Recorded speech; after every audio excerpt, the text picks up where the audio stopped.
What's up, guys? Welcome back to a new episode of Out of the Park Baseball 26. Last we left off, our Pirates fell just short of winning the 2029 World Series, and it was really a heartbreaker. We came from behind, down 3-1 in the World Series, and I really thought we were going to close it out, make the Cinderella comeback, but it wasn't in the cards for us this year. Now we're going to have to retool and come back even stronger as we turn our attention toward the next decade, the 2030s. So the plan for today's video is going to be to work through the early parts of the offseason. I haven't actually advanced there just yet, so we'll review information that comes out tomorrow, such as like new budget, like a new budget from our owner, go through all of the arbitration contracts we have to sort through, decide who we're going to attempt to bring back and who we may look to trade, as well as set up our player development lab. And then we'll kind of slowly work toward free agency. We have all the awards to go through, and we can sort of game plan for any team needs we might want to address in the offseason. But I think I largely just want to run it back with the same group of guys. Our team is super young and super controllable. We don't have many expiring assets that we need to move on from. So I think for the most part, we can look to bring everyone back. And I'm somewhat optimistic that our owner will give us a nice budget, considering we made $69 million profit this year for the team, given our long postseason run and tremendous fan interest all season long. So all of those factors combined, I'm hoping we can climb out of the cellar here. I will say it is impressive that we were able to make it this far and have a team as good as we had, given our budget is 29th and our player payroll is 28th. So really any movement at all in these to bring us closer to league average, closer to 15th, or I would take even 25th. It's just going to open up so much more flexibility for us to address our needs. So fingers crossed we get that increase in the next day. But as always, I want to thank you guys for sticking with the series. We've made a ton of episodes so far. It's been quite the ride. I've been doing this, pretty much every other day for over a month at this point, and it's been fun. But I think I'm going to look to speed things up a little bit here and try to move through these videos more quickly. Now that we've sort of established our team, I think we can move through the regular season at maybe a quicker pace. Not that we would do it all in a single video or anything like that. I still enjoy getting into the nitty-gritty details with you all, but I just want to make sure that we're not dragging our feet and moving slowly, because I want to win the World Series ASAP. And then I think after we win that first World Series, then we can kind of accelerate and start moving larger chunks of time in each video. So we're not quite there yet. I know some of you guys enjoy the slower pace as well, and I can appreciate that. So just, we're not going to change anything with our formula for the time being, other than maybe moving slightly quicker. But I was looking back at our postseason play here.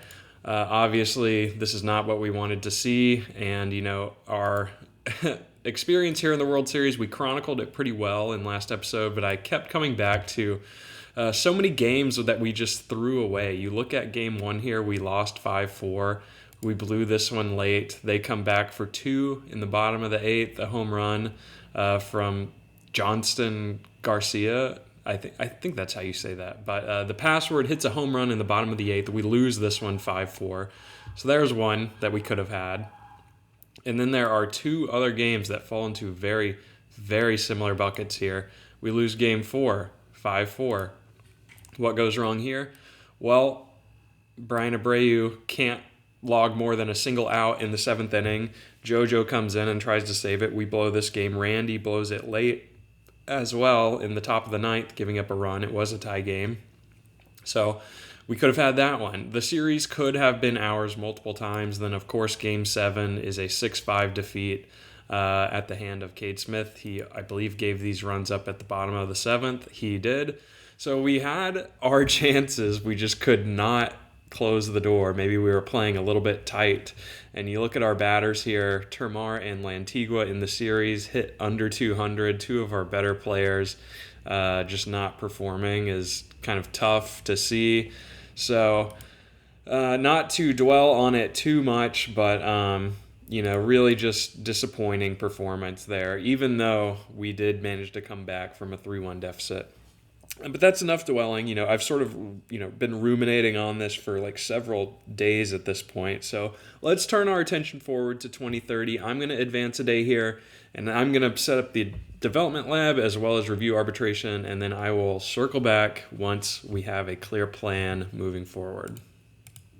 All right, you guys, we've handled a bunch of business off camera, and it's time to recap everything that has come across our desk on the first day of the off season. First and foremost, we got a really surprising message here from our owner saying that our fan loyalty has now increased to average, which is a huge bump. We've grown from poor all the way up to average, or maybe we were even at minimal. I would have to go back and check, but this is a really big development for us. It'll help us, increase ticket prices and have more people in the ballpark this season. It's just going to help continue to build our momentum. And you may be wondering, with the, hugely successful season we had, giving our owner a profit of almost $69 million, what will our new budget be? And it's actually quite the increase. It's $200 million. Previously, we were, I think, at $188, so a $12 million increase in our team expenses. And overall, he's really happy, and he gave us some new goals to attack. So maybe it's better to look at it from this page, but you can see now we're in the green on fan loyalty here. Previously, we were in the yellow, and then, even before that, we were kind of in the orange borderline red. And, appearing in the World Series also boosted our fan interest back up to 82. So that's awesome to see. We have, I haven't adjusted any of this budget yet, but you can see, the $200 million budget is now tied for 28th, so we bumped up one spot in the ranking of, budget. And we're projected to be negative currently because we have a bunch of arbitration estimates that are factored into this financial total. But after we choose to non-renew some guys, this should turn back positive. And for the time being, it has bumped down our scouting and development budgets to just make sure we're falling under that. But I'll change all of that later. Our owner goals, here you can see the budget year over year. We were at 188, so we're up to 200. And these are our new goals. So he wants us to win the championship by 2031. So we've got 2 seasons to achieve that goal. Pretty ambitious, but I'm hopeful we can get back there this year in 2030. He wants us to extend Cade Smith, and I already declined this because I don't know that that's in the cards for us. We can get to that in a bit. And instead, I chose this goal, which was to acquire a Cy Young Award winner before 2031. I'm wondering if Dan Beebe can meet this criteria. I'm fingers crossed that sort of fulfills this goal. Obviously, we still have this. This is a holdover from previous years, improved fan interest. We're currently pacing very well for that. That target date is this year. And then a couple of smaller goals down here. Long-term, build a championship team. I think we're already there. So nothing too concerning here from our owner. I think we are in a good spot. But other news that came across here, we have a bunch of personnel who are retiring that we're trying to fill. But more exciting, I want to say, is the new prospect list, where, look at this, our boy Ben Small has climbed up to number 3 in all of MLB. Obviously, he's a tremendous talent. We still value him at a 75 grade.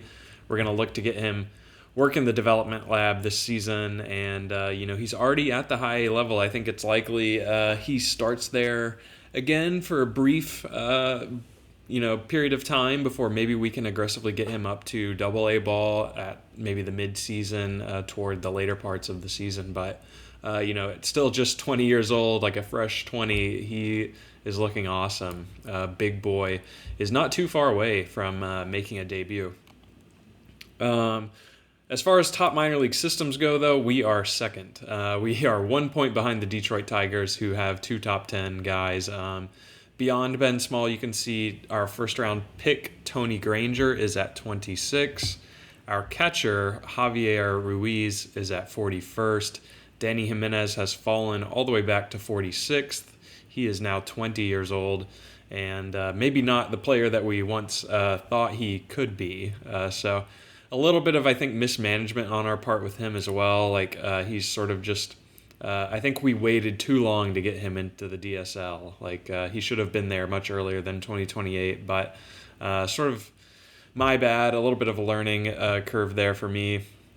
And then Walt Nahara, our catcher, who we actually took in the 6th round, is coming in at number 70. So overall, we're still really strong. We're tied, I guess, with the Nationals for the 2 spot, and we have quite a few more, top 100 prospects beyond Walt Nahara. We have Angel Rico, Ryan Malaguti is still there. Jason Solis is still a top 100 guy who I still like quite a bit. And a couple of guys who sneak into the top 200 as well. So we're still very talented. Obviously, Alex Harrington and Tyler August are kind of... I'm still clinging on to hope that maybe they can contribute for us one day. But that's sort of the system overview, and you can, kind of see from a depth chart perspective how things are kind of tiered. But now let's get into sort of the meat of... day one of the offseason. We have arbitration and the player dev lab. And we'll get started here with arbitration. As you can see, I have withdrawn offers from some guys and made offers to others. So we'll go over the guys we're looking to bring back first. Mike Burrows, everyone with a pound sign here is getting a 1-year renewal offer. No long-term contracts for us this season. Mike Burrows is going to come back. I think he's a steady 4-starter for us who has good relationships with our coaches. He's pretty popular locally. Really impressed with his 3-WAR season. And overall, I think he can come back and hold down the number 4 spot in the rotation. And he is wanting, just a little over $5 million. We're coming in, any of these renewals we have out in market are under this estimate figure listed here. So he's going to come back. I don't mind paying that for a quality 4 starter. He's still just 29, and should anything happen to our top 3 guys, I would feel good about him taking on a larger role with the team. We're obviously going to bring back Randy Rodriguez. It's a big jump in salary for him, getting almost $4 million, but he was really tremendous for us last season, 2.8 WAR. You think he can come back as a high leverage arm. He's good against both sides. So love the idea of running it back with him. Similarly, it should be no surprise that we're bringing back Nick Gonzalez and Termar Johnson. Those are cornerstones of our team at this point, and we'll definitely be starting both of them. And the fans should be happy that both are coming back. It may be surprising to see we've offered contracts to both Tyler Holton and JoJo Romero. They're both 33, but they're both left-handed, and I was sort of looking through our upper minors at possible left-handed pitching replacements. And we don't really have many guys on the cusp of contributing at the majors. And, I've really been a fan of everything Holton has been able to do with us in, his 2 years, the last 2 seasons with us. He's really, safe, good control, not a huge strikeout guy, but he's got decent stamina and, good personality traits, and he gets along well with our coaching.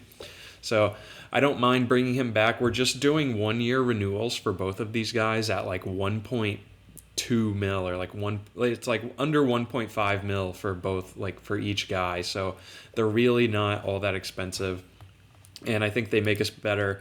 You would probably be surprised that we're doing another round of JoJo Romero, but as much as I tend to dog on him, but I was taking a look at his ratings, of course, and they still look like they hold up.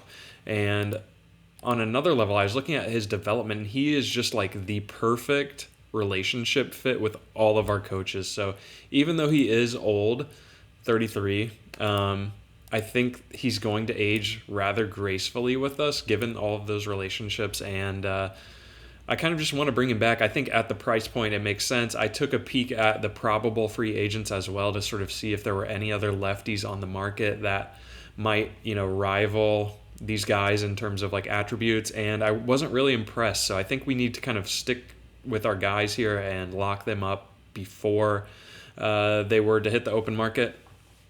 But we're not going to offer Cade Smith because even though we gave up,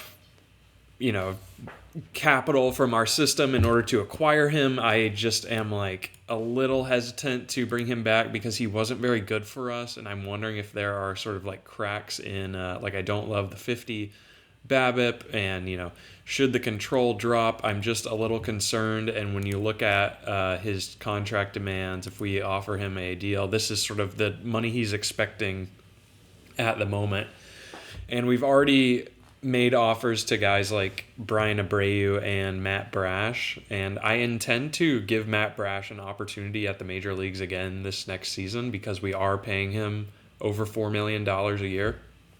So I just don't know that we can afford to spend so much on our bullpen. I think we're going to just have to give it back to Abreu and then hope that Randy and Holton can combine, set up, roll, and keep the late inning work, and then Abreu can maybe bounce back and close games for us again. So, we're not going to renew Spencer Horwitz either. We're not going to renew Thomas Harrington either. You can see he's just far too much of a risk in terms of home runs. Even though he had a couple of good seasons for us early in the simulation, we're going to cut ties.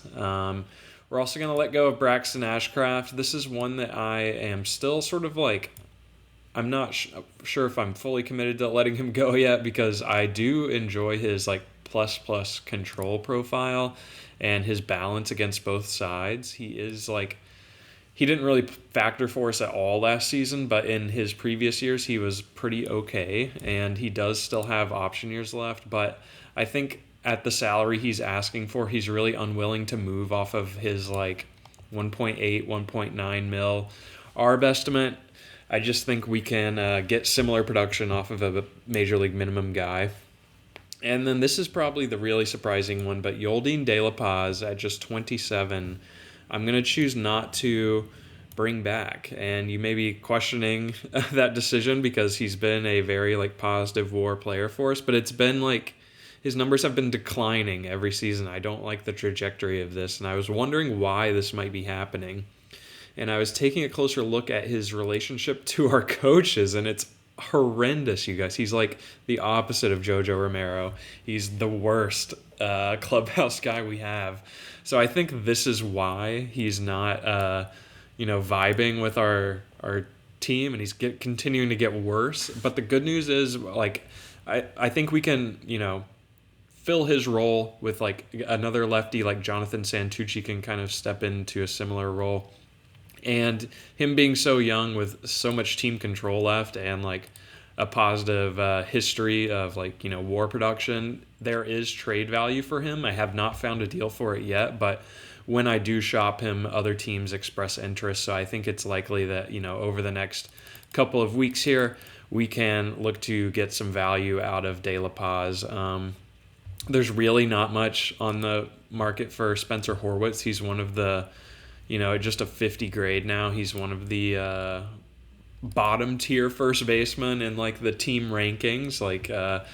He's not the player he once was, and I don't know that we're going to be able to get any sort of trade value for him, even though he's under team control for one more season. So we may just have to non-tender him, which kind of stinks. Same for Ashcraft and Harrington. There's really not much trade value there at all, but this is the plan for now. I'll continue shopping De La Paz over the next few weeks, but hopefully everyone can sign and our fans are really happy. And as far as our dev lab goes, there are a couple of interesting moves here, but just off rip, these are things that we have hinted at all season, we're doing strength and conditioning for two of our major league guys, Wyatt Sanford, who is fragile with still a ton of team control, and we love his upside. I would have loved to have worked on his bat, but I think working on the health and fitness is going to be more beneficial to us in the long run. And same for Edward Lantigua. He's almost 23 now, but still just 23. He's a fan favorite. We can't have him being fragile out there in the outfield, so hoping for good roles on both of those. Two other major league guys, I guess we have three in total, but Connor Griffin we're sending back for more bat speed. He was, I believe, successful at this last year. Actually, no, he was unsuccessful. But we're sending him back for more. I don't care. I still like the 10 point of upside here in power. And, you could argue to get ahead on strikeout, to try to avoid any potential risks down the line, or you could work on his eye to make him a more well-balanced player. But really, I'm chasing that well above average tool with the power. So I think it does kind of make sense for us, to go after that. And then we're sending Jared Jones back on another pitch movement program. Last year he was successful, and then it didn't change his attributes at all. But we actually now view a little bit of regression in his movement here. So I'm thinking now, and homers were elevated for him last year. The average was batters were hitting it for a higher average against him. I'm trying to make him better because we still have him for 3 years of guaranteed contract, and I can't risk the movement dipping much lower. Then he becomes Thomas Harrington vibes where he's giving up 2 homers a game, and we gotta do better here. We gotta get that movement back on track. So he will make an appearance in the Dev Lab. And, you may, we don't see Dan Beebe here at all. You can see all the names we have. I am, sort of happy with just not touching Dan Beebe whatsoever. And you could say, oh, you could get more control or you could get more movement. And, guys, I'm scared based on the first experience in the Dev Lab with Dan Beebe. We sent him to improve his pitches, and he came back more injury prone. I don't want any negative effects to, roll in his way. I'm just happy to leave him be as a 6-WAR player. We don't need to get greedy with Dan Beebe. I'm fine letting him develop on his own. And I guess to that point, not to distract too much from the Dev Lab, but we did make some coaching changes. We bumped up this guy from our minor leagues, Frank Castillo, who was with us at the lower levels, to be our major league pitching coach, because he has outstanding and excellent attributes here. He has great relationships, and his focus is power pitchers. And I think that's going to be beneficial to us because not only is Dan Beebe a power pitcher, but so is Jared Jones, and so is Hunter Green. All of our 3 top level arms are all power pitchers, so I'm hoping that change is beneficial to their attributes moving forward. But then, we'll go ahead and say the last major league guy. I'm putting Finn McElroy in here because I still kind of like him. We're putting him on a pitch movement program. We think there's 5 points of upside here, and being a fly ball pitcher and slightly vulnerable to the home runs was his major kind of Achilles heel last season. Not that it made him a bad player. He was still a 1.8 WAR player for us, but he's under so much team control, and yes, I know he is fragile, but I just am willing to risk it. And I think looking forward next year, we're likely not going to have Burrows after this upcoming season, and that would sort of graduate McElroy up to a 4 starter, and I still kind of want to see what he can do because he does have that plus well above average control and a lot more movement to work on with his pitches here. So I think I'm good to do that. We actually have a lot of pitchers in here this year. Obviously, we're going to put Tony Granger in here, our first round pick, who we took 29th in the most recent draft. We're going to have him work on his control because I want to try to achieve that above average result. We see 55 upside there. I thought Also, you could go movement, you could go like trying to make him throw harder. He still has untapped velocity. There are a lot of different angles, but I feel like control is the safest one that we can do because it's like the medium difficulty program. And I just kind of want him to, not regress to below average control in any way. Ben Small, we're going to put on a contact program, and I know it's a little bit like, well, why would you do that? I look at his ratings relative to the league he's in now. This is high A, and you can make do with a 45. It's not too bad. Obviously, plus power and plus I here.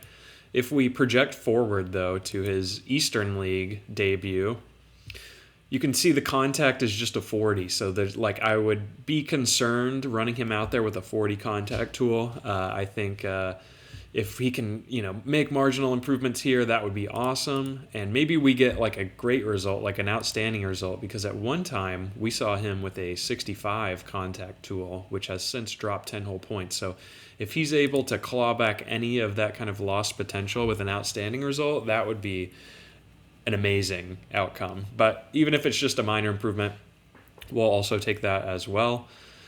And then we're throwing Jason Solis in there. We're still committed to Jason Solis, our second round pick in 2028's draft. So not this most recent one, but the year before.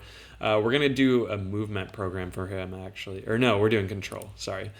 I just said that. We're doing control because, I don't want that slipping. If he slips any further down in the control department, it's likely that we're looking at a reliever, which would be fine. He's not the best at holding runners, but I still think he can start, which is why I want to do the control program. Obviously, you could say movement as well because there's a lot of untapped potential here. There's 15 points of homer potential and 10 points in movement.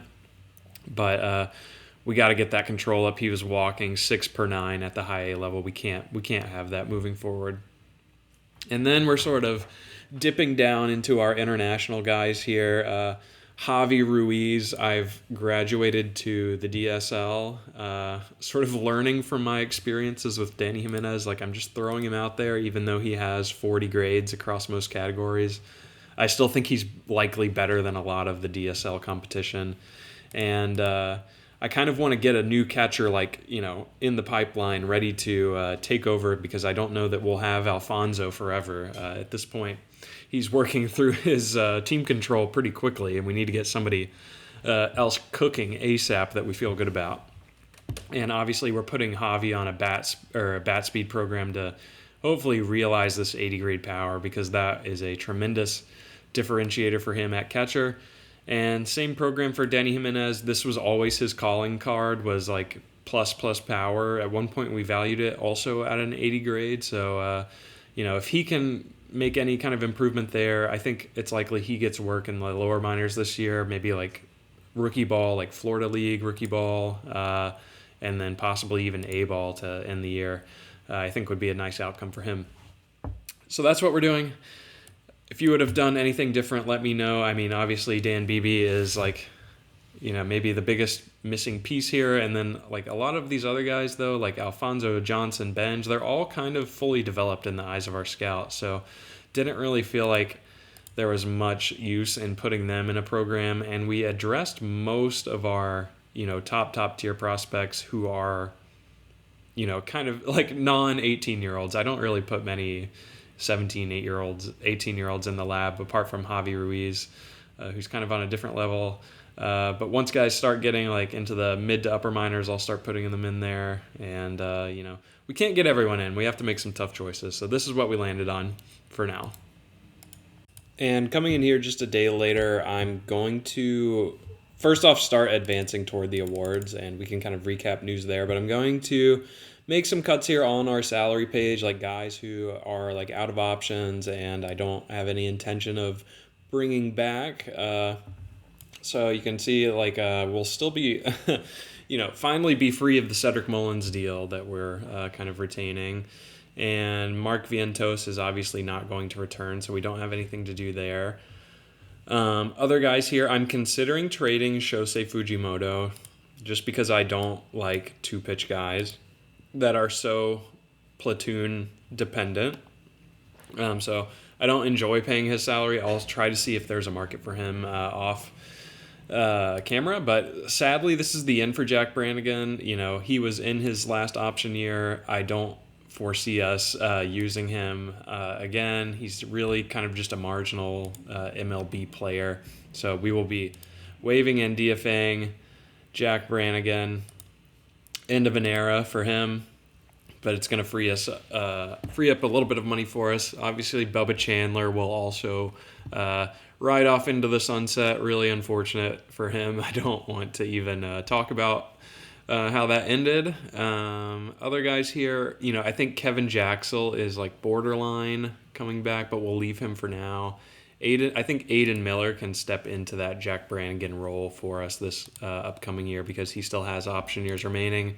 And I think we can train him up at first base as well to sort of learn that and, be a good backup. So that's partially why we're letting Brannigan go. There's really not many other guys here who, fall into the category other than Thomas White, who I think we're kind of done with here.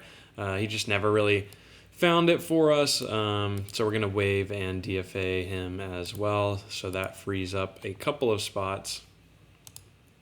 Did we just promote him to Pittsburgh, or did we? Okay, no, we did waive and DFA him. I was like, what's going on? But there's two guys there who we freed up.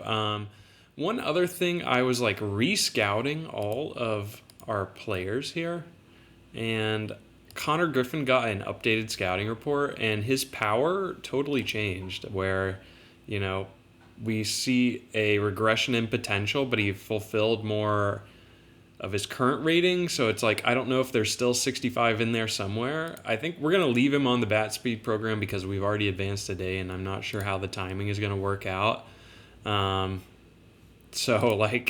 I guess it's possible he gets a successful role and is able to tap further into this 60, borderline 65 grade power. But maybe we made a mistake by not choosing strikeout or eye with him. Anyway, I'm going to keep advancing. I still have not made any trades yet, but I will circle back with you once I find something I like. Okay, guys, I'm here at the Trade Finder, and I have De La Paz loaded in here. Obviously, he's a very good 27-year-old lefty reliever with a ton of team control, and it's going to be painful to give him up because he's also very popular, and the fans are not going to appreciate that. But I was looking through at all the available teams interested in here. There are quite a few. And interestingly, we can get Cade Anderson from the Giants. He's obviously not the player he is in real life in this game. He was drafted 23rd instead of, top 5. So he was in real life, but he was still a very, very good prospect at one point and just has never really materialized for the Giants and kind of, I think, needs a change of scenery. So it could be interesting for us to bring him on. He is 25, so I don't think it's I'm actually not going to make this trade, but it is an interesting idea. I don't know that he still is able to achieve any of this untapped potential at this point in his career. I think he may be a lost cause. So I'm not going to do that deal. You may have noticed when we first scrolled through, there's this guy who's also 25, but all right, give me a break. It's a reliever. So relievers are different. He's almost 26. Honestly, I think he can contribute in the majors this year potentially at a higher level than Cade Anderson could because he's got plus stuff.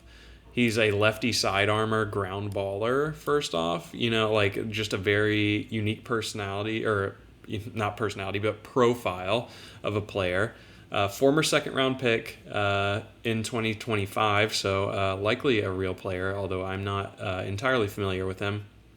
But you like his potential upside here as a lefty specialist. Really, really, really plus stuff. So, I don't mind bringing him on. He only has 1 day of Major League service, and he is on the minimum, of course. He still has 2 option years left, so I think we could be looking at a potential Jojo Romero replacement down the road. Maybe this year, if there is some sort of injury where we need a lefty specialist at the major league level. I just kind of like the opportunity to bring him on, and he could, spot for certain guys. If we have a lefty go down, he can come up and play, or he can go to AAA and continue to develop a little bit more. So I think I'm going to make this a deal. He's, about a year and a half younger than De La Paz, I believe. So we're kind of just doing a reliever for a reliever swap here. And it's interesting that De La Paz would profile as a ground baller. That must be new. So, again, we're moving on from De La Paz because he doesn't really jive with our coaching staff. And I think it's just like, while he is good on paper, he's not a good fit for us. So we're going to make this deal for Ben Abel from the Colorado organization and just get things done. Hopefully our fans forgive us. Abel is able to, make an impact for us eventually. It may not be this season, but I think it could be at some point down the road. Let's see how he does with our coaches. It looks like, quite a bit better than De La Paz. Nothing crazy, but quite a bit better than De La Paz. So that's a done deal. Our fans were disappointed. Let's go do some damage control, and it's only 1 point of fan interest loss. So thankfully, the fans are merciful and are only slightly penalizing us. I think once our arbitration guys do return, we will likely get a big boost. Although we are losing guys as well, like Horwitz, Ashcraft are both popular players that we are losing, as is Cade Smith. So let me keep rolling here. We're still quite a ways off from any sort of award news, but we'll touch on that soon. I'm going to continue working on deals in the background in the meantime. All right, guys, we're almost done here. We're going to run through the awards now that we've advanced several weeks here. There really hasn't been much movement since I last came on here, but we'll run through everything that we have here on the newswire. You can see the AL Gold Glove Award winners here. Just for your, league immersion. It looks like Drew Burress is up for the Athletics, which is cool. In the NL, we actually did get bit of recognition. Spencer Horwitz gets his second Gold Glove with us at first base. Still no trade market for him, unfortunately. Have not been able to find a deal. And, we did get pretty good recognition throughout most of this award season. So reliever of the year in the AL goes to Matt Strahm at the age of 38. Kind of bummed out to see Devin Williams here. We had considered signing him last offseason, but we ended up not doing that. And then in the NL, no love for us here. Mason Miller almost sweeps it with the Cardinals. He is an upcoming free agent, and he will likely get the bag. So nothing for us in the bullpen. Silver Sluggers in the AL. You can see here, it looks like Blake Mitchell is getting good playing time. Luis Garcia continues to win Silver Sluggers, you guys. That's crazy. But Sebastian Walcott had an 8-WAR season at third base, which is wild. 41 homers for him. And Chandler Simpson, wow, hit 318, 4.6 WAR for Chandler, 87 steals. My goodness. That's crazy. Willie Abreu with a 6.2 WAR season in right field is big time. In the NL, we do get a couple of noteworthy guys in here. Our Termar Johnson, third baseman, 135 WRC plus, he gets in there.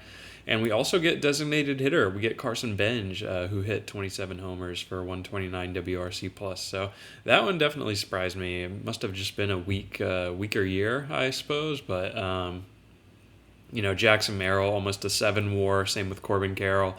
Ellie, 8.8 WAR. Ton of crazy guys here. As far as rookies go, Drew Burst did win in the AL, barely beating out Daniel Guiarte of the Astros. Very tight race there, almost a split vote perfectly. And Braylon Brazaban actually got some down ballot votes. You'll remember we traded him to the Twins last season in order to get away from the Cedric Mullins deal. It looks like he was a slightly above league average hitter with a positive 2.5 WAR, so I guess he really brought the good defense for them. They definitely got a good player from us, but we had to move on from Mullins. In the NL, this shocked me, you guys. Connor Griffin almost sweeps it. It's only split between him and Dan Beebe. I don't know what the voting committee is thinking, not voting Dan Beebe in, but Connor Griffin gets the award, and you know what that means. He's now extremely popular, and we get the PPI pick. He was eligible for prospect promotion incentive. We get a supplemental, or a pick at the end of the first round, double up our first round draft picks this next season. So we're definitely going to have to allocate more money to the draft. Just a crazy victory. I guess they value the fielding and the work on the base paths. He did hit almost 30 homers and had almost 100 RBI, so he had like a tremendous year, but I did not see this coming. He beats out Emil Morales, like a couple of Dodger players, Kellen Lindsey, and then of course Dan Beebe as well. So that really surprised me. Of course, the managers of the year will be Alex Cora in Boston, and then our guy Melvin Brazaban actually gets it here in Pittsburgh. And I'm glad we extended him when we did, because now he would be more expensive to do so. As far as Cy Young, Tarek Skubal sweeps it for the AL. You see a lot of familiar faces here. Maybe the one standout is Sawyer Gibson-Long, is a little weird. And in the NL, our guy Dan Beebe sweeps it. Paul Skeens can read it and weep. 30-0 to Dan Beebe. So, obviously he had a great year, almost a 6-WAR player. I'm not sure how he can win the Cy Young, but not Rookie of the Year. It's just a little confused. I feel like the game is doing us a favor in this sense. But obviously super excited to run it back with Dan next year and, have him for years to come on his deal, for the next 6 seasons. As far as MVP, though, we don't get much love here. Sebastian Walcott nearly sweeps it in the AL. We mentioned he put up over 40 homers for them, 41, and 113 ribby. OPS'd over 1,000 all year long. So at just 23 years old, he is now... I guess that was his first MVP, but he's always sort of been in contention for an MVP. So he's still not even 24. It's crazy. Ellie, I believe, repeats as MVP here. Should be back-to-back. It is for him. He had an 8.8 WAR season, so like a crazy year all around, but a regression from his really, really crazy 2028. But he takes it pretty handily. Corbin Carroll gets a couple votes. We get some down-ballot love for guys like Connor Griffin and Termar. Dan Beebe as well got some secondary votes, and even Wyatt Sanford. So our team as a whole showed pretty strong, but those are the awards. Next up, we have arbitration hearings, which there will be no news for us. We are done, and then we will wrap the video by looking at the free agency pool together. And, I don't really know what we're going to need yet, you guys. I'll have to see what our available money looks like. I don't know that, we're going to be all that active this year, but it remains to be seen. I'll rejoin you, close to free agency, and we can kind of take a look at things together. Alrighty, guys, we've made it to free agency filing. A little bit of news, I guess, after all of the arbitration deals processed, we ended up having a bit more money available than I anticipated. I don't know where this came from, if I'm being honest, but, this $20 million we just found out, because I had totaled up, between Horwitz, Ashcraft, and the other player that I'm blanking on, Harrington. Between the 3 of those players who we did not tender arbitration deals, we had about $12 million that was coming off the books here. So I don't know where this came from, unless they were factoring in potentially like a Cade Smith renewal, which could be possible, I guess. But, definitely in hindsight, maybe would have offered Cade Smith a deal on this. But we brought our scouting budget back to like parity with what it was last year, 10 mil. We're docking our dev budget down to just 20, which I really don't love, but we are trying to win now. Obviously, I want that World Series next year. So I'm willing to be a little bit flexible here, although, depending on what we do, we likely funnel money back into this to try to get it back to at least where we were, 25.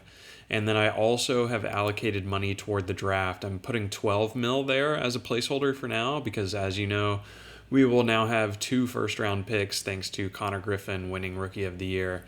So it might get a little pricey. We'll kind of have to see what we can do there to try to, save money. But like I want to allocate big money to it now because if there are sick players available, obviously we have to take them. So that's sort of the thought process. But all to say, we have an available like 22.7, 22.8-ish available to us.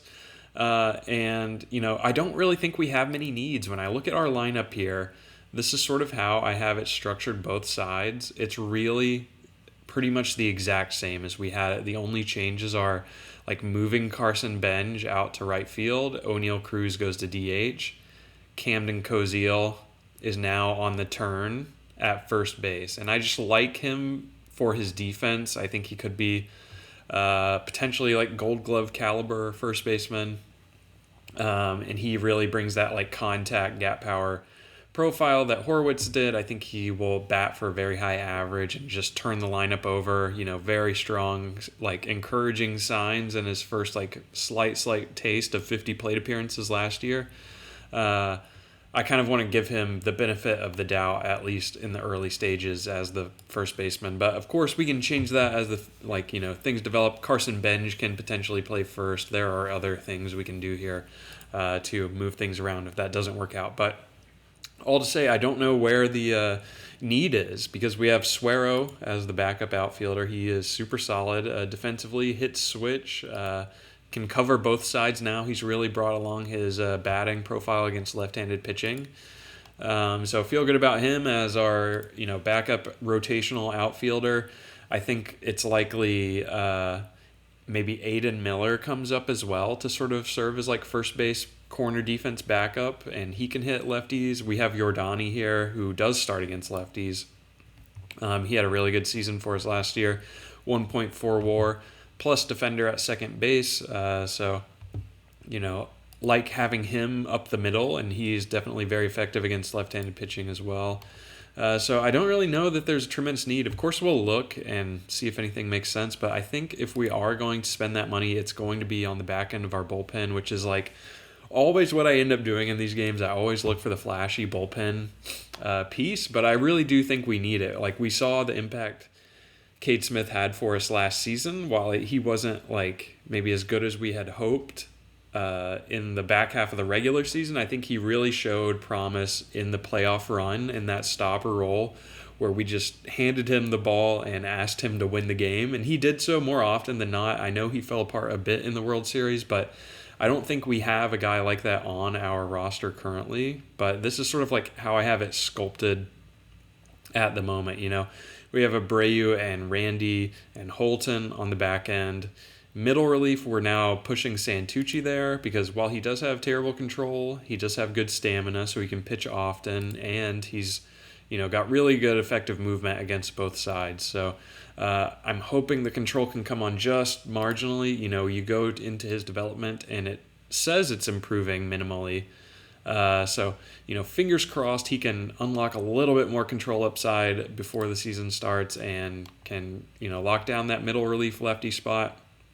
We also have this guy, Carlos Mateo, who we have shown previously toward the end of last season, but he's throwing gas. He's throwing 100 plus, like right on triple digits with the radar gun, 80 grade fastball with potential to get up to 90 grade, 80 grade slider, good changeup.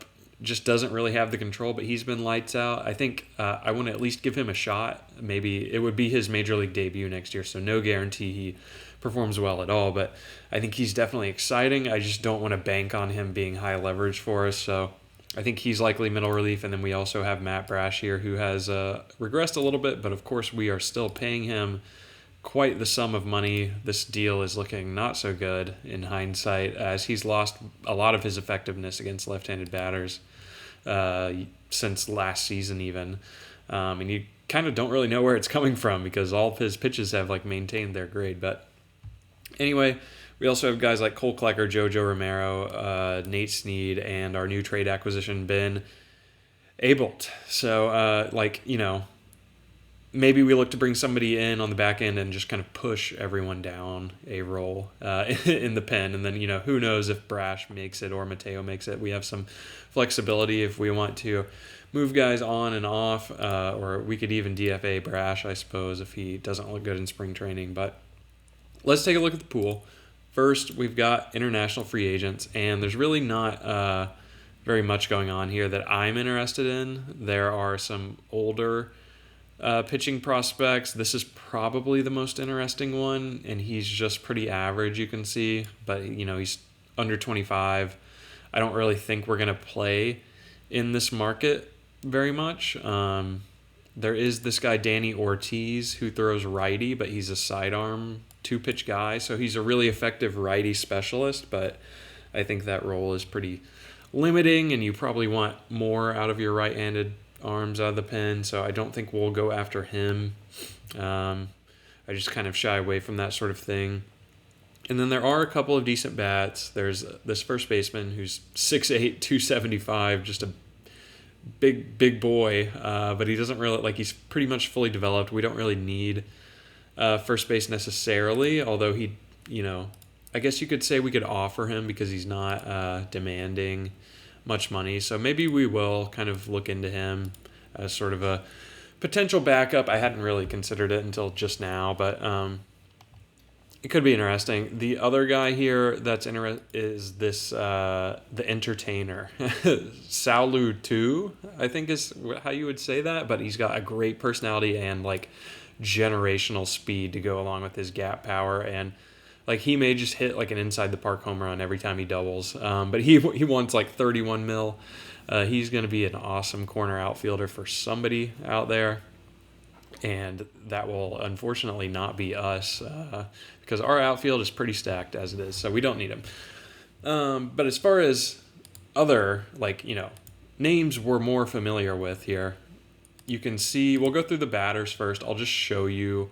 I don't know that we're going to play in this like I mentioned. I may look for some steals further down the board, but you can see there are a couple of top-tier guys from a potential POV. There's Nolan Shanuel, William Contreras, and the outfielder we just looked at.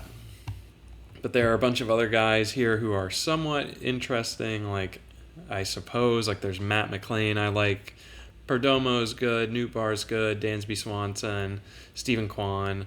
But no one who we're really going to go after.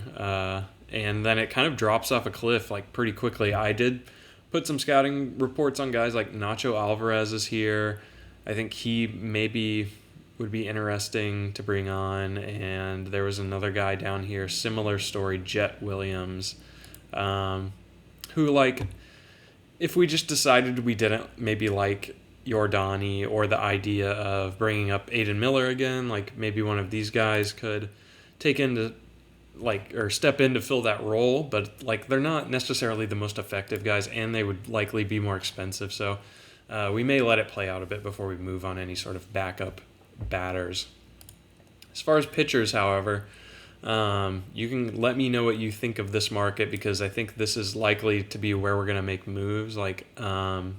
Probably not for Mason Miller, considering he's wanting upwards of $37 million, and he is fragile. But maybe the next tier down, we'll take a look. So obviously Crochet, Miller, Brown are going to be out of our payroll range. We don't really even need starters either. But I think Emmanuel Clase may be interesting to us because he's on the cheaper end. You can see Cade Smith down here is still wanting that $20+ million a year deal.